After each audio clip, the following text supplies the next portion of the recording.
तो बच्चों scattering of light हमें समझना है। स्कैटरिंग ऑफ लाइट क्या होगा? तो सन से जब लाइट आती है तो ये पार्टिकल इस लाइट को एब्जॉर्ब करते हैं। मीन्स होता क्या है कि जब लाइट किसी पार्टिकल के ऊपर आके इंसिडेंट होती है और उस पार्टिकल, अब इसमें एक शर्त है लेकिन बच्चों, जब ये लाइट, थोड़ा बड़ा करके बनाता हूं, जब ये लाइट किसी पार्टिकल के ऊपर आके इंसिडेंट होती है ना, तो इस पार्टिकल के ऊपर आके इंसिडेंट होगी, ये पहले इसको क्या करती है? एब्जॉर्ब करती है। लेकिन इसमें एक शर्त है और वो कंडीशन क्या है कि हमारे इस पार्टिकल का साइज लाइट की वेवलेंथ से कम होना चाहिए। इसका साइज लाइट की वेवलेंथ से कम होना चाहिए। अगर कम होगा तो ये क्या करता है? इस लाइट को एब्जॉर्ब करता है और उसको बाकी ऑल अराउंड डायरेक्शन में स्कैटर्ड करता है। तो इसकी वीडियो में पहले ऑलरेडी बना चुका हूं, उसको आप चेक कर सकते हो। और तब इस फिनोमिना को ही हम क्या बोलते हैं? Scattering of light. फिर से समझो, व्हाइट लाइट को इंसिडेंट जो होगी उस पार्टिकल के ऊपर, उसको पहले एब्जॉर्ब करेगा और उसके बाद उसको एब्जॉर्ब करने के बाद ऐसे समझो कि फिर से लाइट बाहर निकालेगा। पहले उस लाइट को अपने अंदर एब्जॉर्ब करेगा और फिर उस लाइट को ऑल अराउंड डायरेक्शन में एमिट करेगा। इसी प्रोसेस को हम क्या बोलते हैं? Scattering of light. स्कैटर्ड करता है सभी डायरेक्शन से, आती एक ही डायरेक्शन से है। अब एक बात थोड़ा सा सोच के चलो, मान के चले एनर्जी हम दीपक में, दीपक समझते हो, कैंडल से भी बना सकते हो जिसमें वैक्स को जलाते हैं, घी का भी दीपक हो सकता है, ऑयल का भी दीपक हो सकता है। तो उसकी जो लो है, एनर्जी तो किस साइड से लेती है? एक ही सोर्स से, एक साइड से। जो विक होती है, उसकी बत्ती होती है, उसके थ्रू वो एनर्जी लेती है। भाई ऑयल को एब्जॉर्ब करती है और जब रोशनी देती है, लाइट देती है, तो वो लाइट पूरे रूम में, अगर जिस रूम में वो रखा होगा, पूरे रूम में जाके फैलती है। उसी तरह से लाइट की डायरेक्शन क्या है? यहाँ पे एक डायरेक्शन है, इसको पहले ये खुद एब्जॉर्ब करती है। लेकिन शर्त क्या है? Condition, size of the particle should be smaller than the wavelength of the incident light. इस लाइट की वेवलेंथ से इसका साइज कम होना चाहिए, तब ये पहले लाइट को एब्जॉर्ब करेगी और उसके बाद इसको सभी डायरेक्शन में, भाई मान के चलो लाइट तो इधर से आती है, लेकिन ये इधर से आने वाली को ये तो एब्जॉर्ब करेगी और उसके बाद ये सभी डायरेक्शन में इसको एमिट करती है, स्कैटर्ड करती है, फैलाती है। स्कैटर्ड का मतलब फैलाती है। तब इस फिनोमिना को क्या बोलते हैं? Scattering of light. समझ आ गया? आने वाली थी एक साइड से, फैलाती सभी डायरेक्शन में, इसको बोलते हैं scattering of light. The phenomenon of scattering of the light by the particle, atmospheric particle, है ना, is called scattering of light।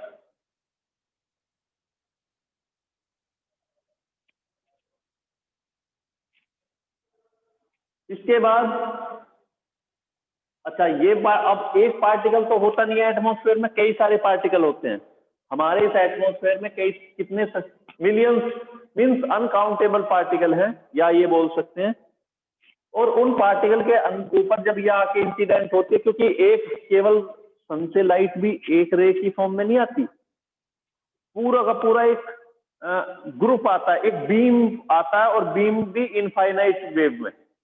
Means इतनी सारी रेज होंगी उसमें कि वो सभी डायरेक्शन में जाती हैं और पार्टिकल उनको एब्जॉर्ब करते हैं, उसके बाद वो सभी डायरेक्शन में स्प्रेड करते हैं, स्कैटर्ड करते हैं।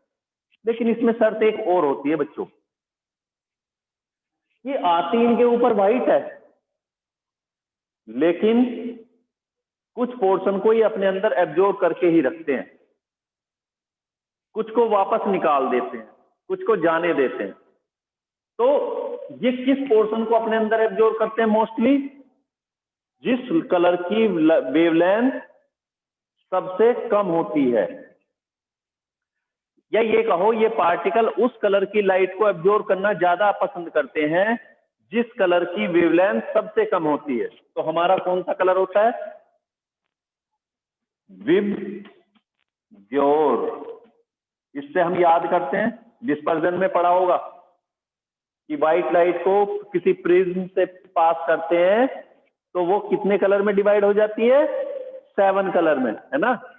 जिसका स्पेक्ट्रम हम बनाते हैं इस तरह से, ये करा होगा आपने। ये व्हाइट लाइट आती है और उसके बाद ये और ये स्क्रीन पर हमें कितने स्ट्रिप मिलती हैं, कितने बैंड मिलते हैं? सबसे नीचे वायलेट और सबसे ऊपर रेड, फिर indigo, violet, indigo, blue, green, yellow और फिर रेड। कौन सा रह गया है? विब जो ऑरेंज, एक ऑरेंज भी है। तो इस तरह से 7 कलर हमें मिलते हैं, जो मैंने यहाँ पे लिखा हुआ है, इस सीक्वेंस में रहते हैं। तो ये सबसे ज्यादा किसको एब्जॉर्ब करना पसंद करते हैं? वॉयलेट को, उसके बाद इंडिगो, फिर ब्लू। लेकिन हमें अपने स्काई का कलर कैसा दिखाई देता है? ब्लू कलर दिखाई देता है। अब क्वेश्चन ये कि सर सबसे ज्यादा अगर एब्जॉर्ब वॉयलेट को करते थे तो वॉयलेट क्यों नहीं दिखाई देता, हमें ब्लू क्यों दिखाई देता है? या वॉयलेट और ब्लू के बीच इंडिगो भी है, इंडिगो क्यों नहीं दिखाई देता? तो उसका रीजन ये है बच्चों कि जो क्वांटिटी ब्लू कलर की होती है इस व्हाइट में, वो वॉयलेट और इंडिगो की नहीं होती उतना। मतलब ये कि मान के चलें, कभी आपने देखा होगा कभी दूर से किसी चीज को आते हुए, तो जिसकी क्वांटिटी ज्यादा होती है वो दिखाई देता है। जैसे अगर मैं बोलूं, घर में देखा होगा मम्मी को, अपनी मदर को, कि दाल से जब वो कंकर पत्थर चुगती हैं तो एक एक को करके निकालती हैं, है ना, एक एक पार्टिकल दाल का इधर, पल्स का इधर करती जाएंगी, और जो पत्थर आता है अलग से उसे निकाल लेती है। अब जरा सोचो, अगर वो कंकर पत्थर हमें दिखाई देता तो हमें जरूरत क्या थी एक एक पार्टिकल को अलग से बीनने की? वो दिखाई नहीं देता ना उनके बीच। क्यों? क्योंकि क्वांटिटी ज्यादा किसकी होती है? पल्स की, दाल के पार्टिकल, है ना, ड्राई पार्टिकल बनने के बाद वो वेट हो जाते हैं। तो दाल या चावल बनाते हैं, चावल को भी देखा होगा तुमने, खिचड़ी वगैरह या इस तरह से, तो उसमें भी बीनते हैं उनको एक एक करके, और तब उसमें पत्थर निकालते हैं, और उसको आजकल तो हालांकि मार्केट से बिल्कुल साफ आते हैं, लेकिन पहले जो अलग से निकलवाते हैं मिल से जाके, तो वो जो मिक्सिंग रहती है तो उसमें कुछ पत्थर या कुछ इम्प्योरिटी होती है, उसको निकालते हैं एक एक करके। क्यों नहीं एक साथ एकदम से उठाएं और एकदम से क्यों नहीं निकाल लेते? क्यों? क्योंकि ज्यादा क्वांटिटी अच्छों की है, मुश्किल से जहां तहां उसमें खराब है, तो उसको ढूंढते हैं। और एक बात और बच्चों, अगर आपने देखा होगा राइस का कलर कैसा होता है? व्हाइट। और मान के चलो पार्टिकल का कलर ब्लैक है, वो दिखाई नहीं देगा उनके बीच। तो अगर क्वांटिटी जिसकी ज्यादा होती है, क्वांटिटी जिसकी ज्यादा होती है दिखाई वही देता है। इसी तरह से ये पार्टिकल एब्जॉर्ब तो सबसे ज्यादा वॉयलेट को करते हैं, लेकिन कितना करें, है ही जब वो कम। मान के चलो वॉयलेट के हैं 5 की क्वांटिटी में, इंडिगो थोड़ा सा 6, लेकिन ये तो कितना है? 100। अब क्या होगा? ये दोनों तो दिखाई नहीं देंगे 100 के सामने। जब हम कंपेयर करेंगे तो 100 के सामने दिखाई नहीं देंगे, तो इसीलिए हमें अपने स्काई का कलर कैसा दिखाई देता है? ब्लू। अगर क्वांटिटी वॉयलेट की भी उतनी ही होती तो फिर हमें अपने स्काई का कलर कैसा दिखाई दिया करता? वॉयलेट। क्योंकि सबसे कम वेवलेंथ किसकी होती है? वॉयलेट कलर की। और सबसे ज्यादा वेवलेंथ किसकी होती है? रेड की। तो तुमने एक चीज देखा भी होगा कि इवनिंग में और मॉर्निंग में जहां पे सन होता है, एक दूसरा एग्जांपल आ रहा है कि reddish colour of the sun in the evening and in the morning. उसका रीजन क्या है? कि मान के चले दोपहर को आप देखते हो तो सन की लाइट सीधा सीधा सरफेस तक आती है। यहां हम खड़े हैं और अपने सर को ऐसे उठाते हैं पूरा 90 के एंगल से। भाई आप सरफेस पे खड़े हो, उस सरफेस पे खड़े हो गए, आपने पूरी गर्दन को कैसे किया? 90 का एंगल घुमा लिया। लेकिन आप मॉर्निंग में देखते हो तो आप ऐसे देखोगे और ऐसे देखते हैं। तो बच्चों जिन्होंने ये टॉपिक पढ़ा है कि हमारा जो सनसेट और सनराइज होता है वो 2 मिनट पहले और 2 मिनट लेट होता है। सनराइज 2 मिनट पहले और सनसेट 2 मिनट बाद में, मीन्स 4 मिनट की ड्यूरेशन डे की ज्यादा होती है। तो मॉर्निंग और इवनिंग में तुम्हें बताया था मैंने कि सन की लोकेशन सपोज यहाँ है, लेकिन वो 2 मिनट पहले ही दिखाई देने लगता है। अगर आप देखोगे तो आपको दिखाई कहाँ पे देगा? ये जब यहाँ आएगा, लेकिन आपको यहाँ से ही दिखाई देने लगता है। क्यों? क्योंकि रिफ्रैक्शन होता है एटमॉस्फेयर के अंदर, और इस रिफ्रैक्शन के थ्रू आपको सन की लोकेशन कैसे फील होती है? जैसे यहां है, जैसे लोकेशन कहां पे है? ये यहां। तो अब मेरी छोटा सा क्वेश्चन देखो, सन की जो लाइट है ये वाली डिस्टेंस ज्यादा ट्रेवल करती है या यहां से लेके यहां तक? कौन सी डिस्टेंस ज्यादा होगी, ये या ये वाली है ना? अब थोड़ी देर के लिए सोचो, मैं एक फ्रूट्स का की बास्केट लेके और तुम्हारे बीच से घूमते हैं, चलो मैं ही घूम लूंगा, किसी को घुमा ले, और खाना खिलाते टाइम सबको ग्रेप्स पसंद है और सबके बीच से ग्रेप्स लेते हुए आएंगे तो ग्रेप्स बचेगी क्या? मुश्किल से मैं क्या करता हूं, मान के चलो 100 मीटर, मैंने बोला ना 100 मीटर, मान के चलो काफी बड़ी लंबी रोड है और ग्रेप्स हम फ्रूट्स को लेके घूमते हैं। एक पर्सन तो ज्यादा डिस्टेंस चलता है तो सीधी बात है उसके फल भी ज्यादा खाए जाएंगे। एक मुश्किल से 2-3 स्टेप चलता है और वापस मुड़ जाता है, मीन्स ऐसे जाएगा लोगों के बीच और वापस टर्न होके आ जाएगा। एक लोगों के बीच ज्यादा अंदर तक जाता है तब वापस आता है, तो किसकी बास्केट ज्यादा खाली होगी? जो ज्यादा लोगों के अंदर तक जाता है। तो वही रीजन यहाँ पे है कि ज्यादा अंदर का मतलब क्या है बच्चों, कि एटमॉस्फेयर में रेस चलती कब ज्यादा है?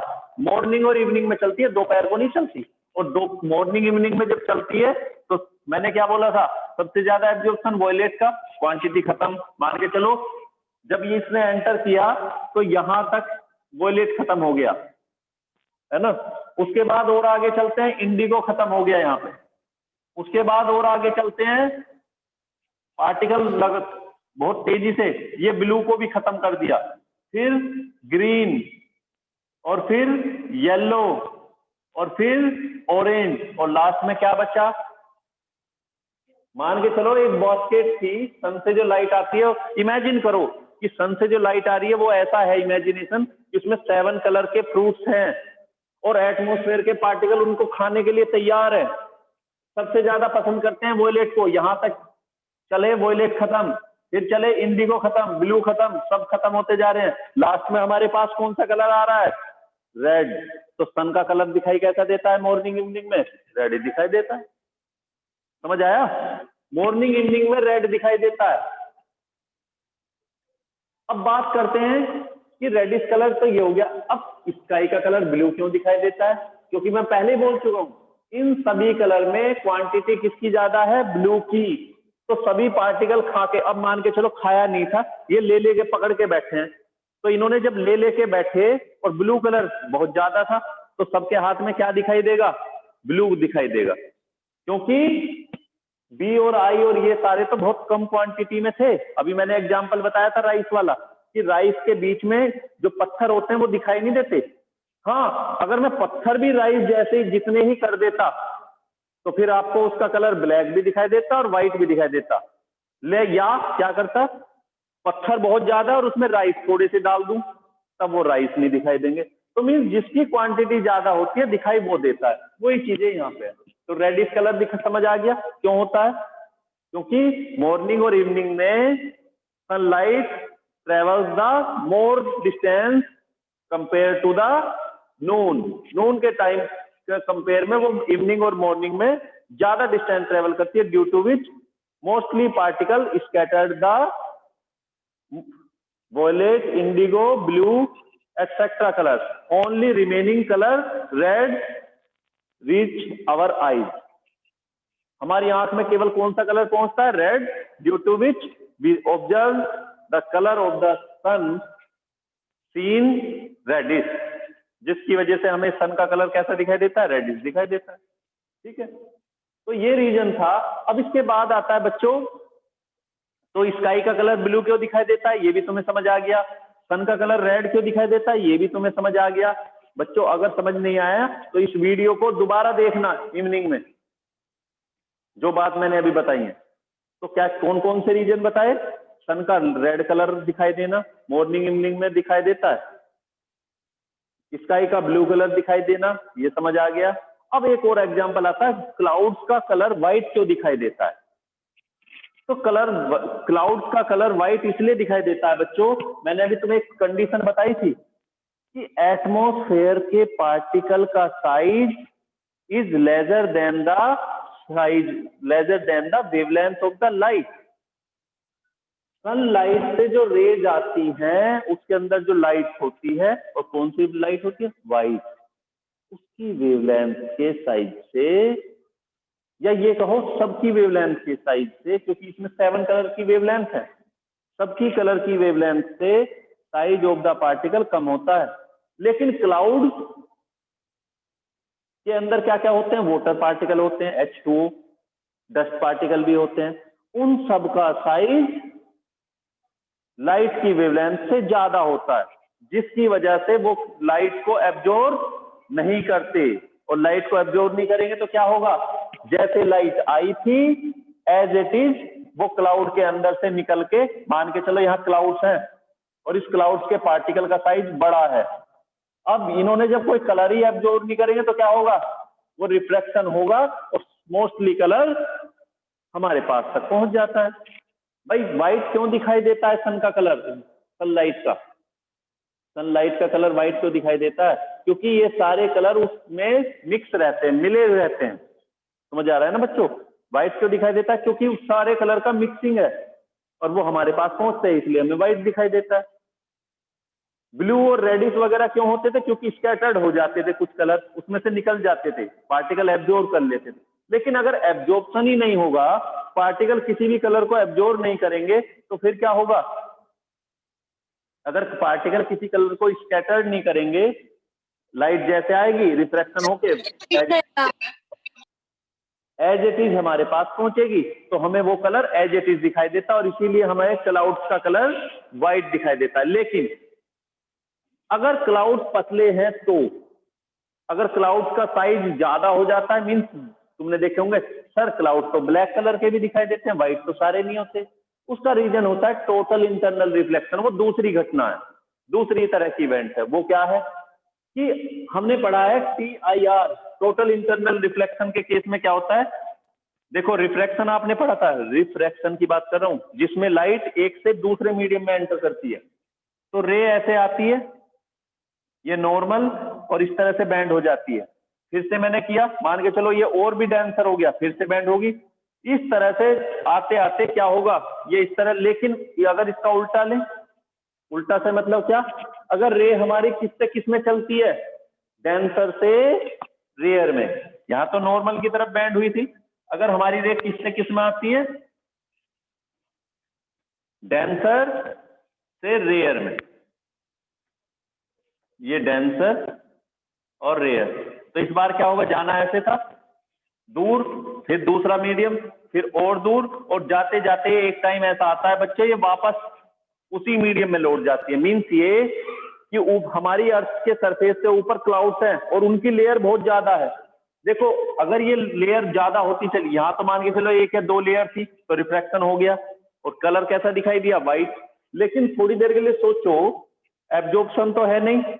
अगर लेयर है 1 या 2, तो 2 या 3 बार या 4 बार रिफ्रैक्शन होगा और लाइट हमारे पास पहुंच जाएगी। मान के चलो यहीं पे और नीचे ना होते लेयर, तो लाइट क्या होती? यहाँ रिफ्रैक्शन हो गए और थोड़ा सा हम कहीं पे होंगे, हमें दिखाई देती। लेकिन हमने क्या किया? हमने कई सारी, मैंने बोला ना ऐसा तब होता है जब क्लाउड्स की थिकनेस बहुत ज्यादा होती है। तुमने कहा ना आज तो भाई बहुत भारी भारी बादल आ रहे हैं, बिल्कुल काले कलर के, ब्लैक कलर के। हालांकि ब्लैक उनका कलर नहीं है, वो दूसरी रीजन है। इसका मतलब क्या है? ब्लैक कलर अगर दिखाई देते हैं तो इसका मतलब आज वाटर क्वांटिटी उनके अंदर ज्यादा है, वेपर की क्वांटिटी ज्यादा है, और वो बारिश होगी होगी। कई बार हवा चल जाती है तो वो चले जाते हैं बिना बारिश के, लेकिन पॉसिबिलिटी बढ़ जाती है। जब ब्लैक कलर के बादल आते हैं तो कहते हैं आज तो अच्छी बारिश होगी। और व्हाइट कलर के आते हैं, व्हाइट कलर के तो तुम देखते हो स्काई के में आजकल भी दिखाई दे जाएंगे कहीं ना कहीं पे। इस व्हाइट कलर के तो क्योंकि हल्के रहते हैं, उनकी थिकनेस बहुत कम होती है, वो बहुत कम क्वांटिटी की वेपर होती है। लेकिन ब्लैक कलर की क्वांटिटी ज्यादा होती है, और उसका रीजन ब्लैक क्यों दिखाई देता है? ब्लैक उनका कलर नहीं है, क्योंकि लाइट हमारे पास तक, हमें कोई भी चीज ब्लैक क्यों दिखाई देती है? रात को अंधेरे कमरे में जाते हो, क्यों दिखाई देता है ब्लैक? क्योंकि वहां लाइट ही नहीं होती, और लाइट नहीं होती हमारी आईज में एंटर नहीं करती, तो हमें क्या दिखाई देता है? ब्लैक।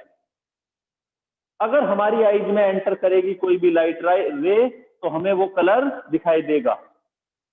यहां जब एंटर ही नहीं करेगी, एंटर क्यों नहीं कर रही? क्योंकि जो रे आती थी रिफ्रैक्शन बार बार होते जाता था और क्या होगा लास्ट में कि जो आने वाली थी वो लास्ट में वापस ऊपर की तरफ चली जाती है, तो अर्थ सरफेस तक लाइट ही नहीं आती, तो लाइट नहीं आती तो हमें क्लाउड कैसे दिखाई देते हैं? ब्लैक।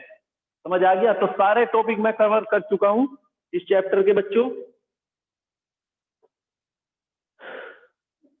अच्छा, एक टॉपिक और बचता है कि डेंजर सिग्नल हम रेड कलर के क्यों यूज करते हैं। तो समझ आ गया होगा क्यों करते हैं, क्योंकि रेड कलर का एब्जॉर्प्शन एटमॉस्फेयर के अंदर बहुत कम होता है। समझ आया ना?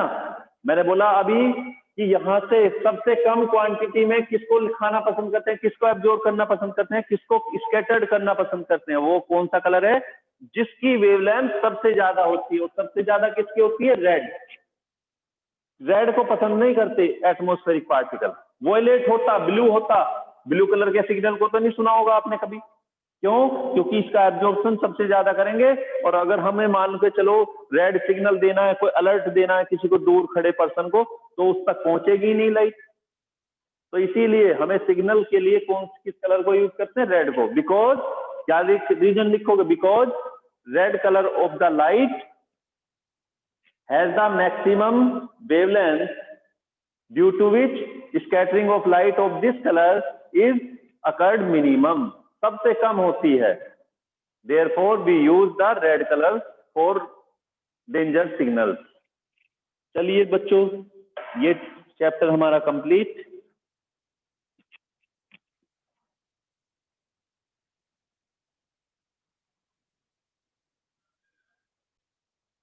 हाँ, तो बच्चों लेंस, ये इसके 2 फोकस। अब फोकस F1 F2 दोनों में से किसी को भी बोल सकते हैं। मान के चले आपको क्लास में सीट दी हुई है, फिक्स कर दी, तो आपका बोला जाएगा कि 1 सीट इसकी है, 2 इसकी, 3 इसकी। लेकिन बोला जाए कोई कहीं भी आके बैठे, तो फिर जो पहली वाली पे बैठ जाएगा उसको उस दिन 1 बोला जाएगा, जो सेकंड पे बोला जाएगा आएगा उसको सेकंड बोला जाएगा। तो मैंने बोल दिया पहले 1 और 2, अगर कोई 1 इसको बोलता तो सेकंड ही दिया होता, सीधी बात है। रे इस तरह से आती है। अब इस लेंस की एक कैपेसिटी है to converge the ray to bending, the capacity of bending of a ray of light by the lens is called power.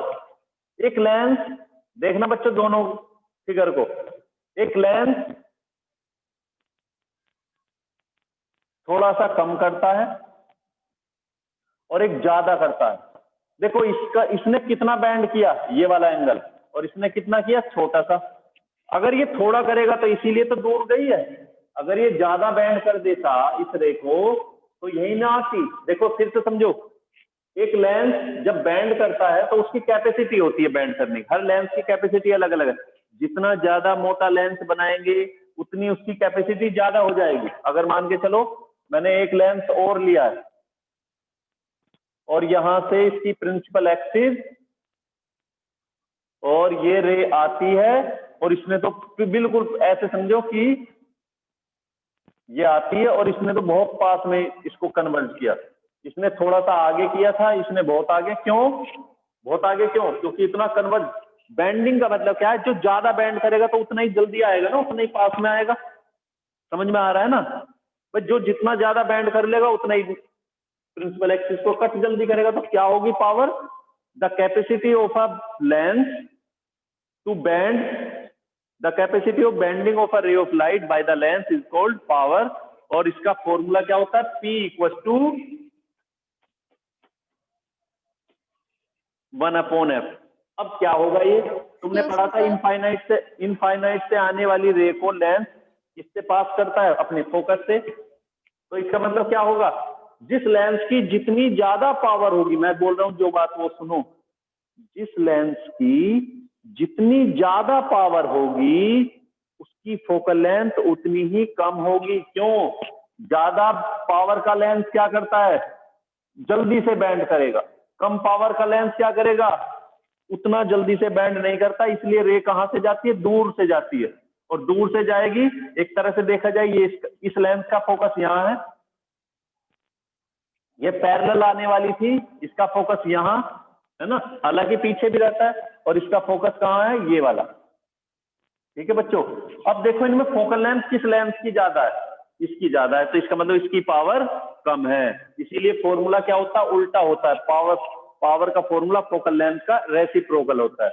Unit क्या होती है इसकी, डायोप्टर, या तो सीधा बोल दो डायोप्टर, या इंपोर्टेंट है बच्चों, ये पूछा जाएगा, ऑप्शनल पेपर है, आएगा जरूर इसके ऊपर कुछ ना कुछ।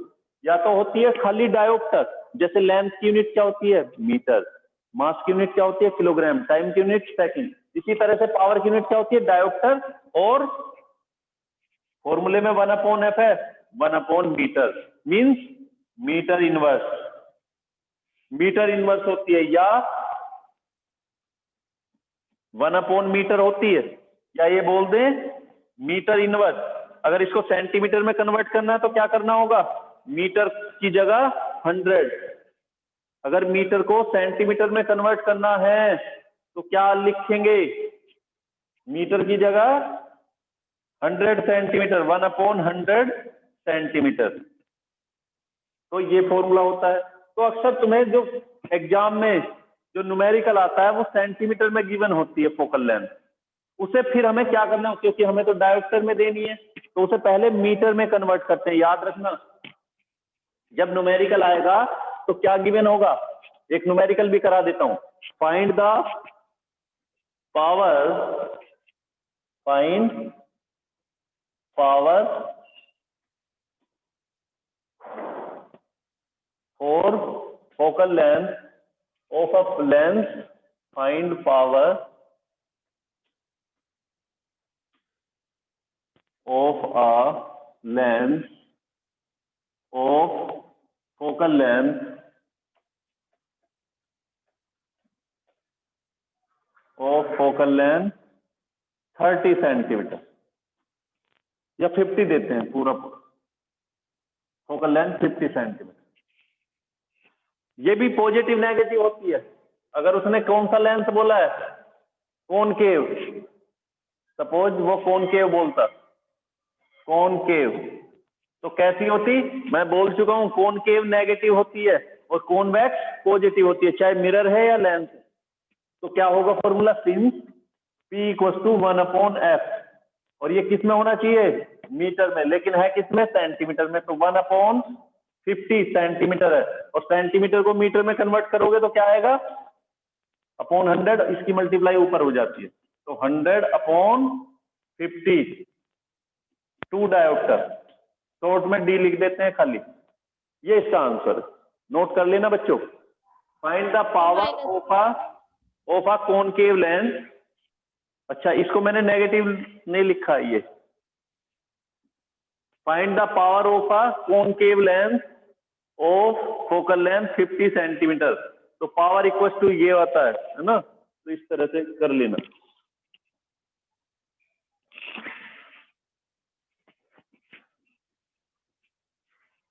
तो एक बात समझ लो, पावर का फॉर्मूला क्या होता है, पावर इक्वल टू 1/f, लेकिन ये किस में है, इन मीटर।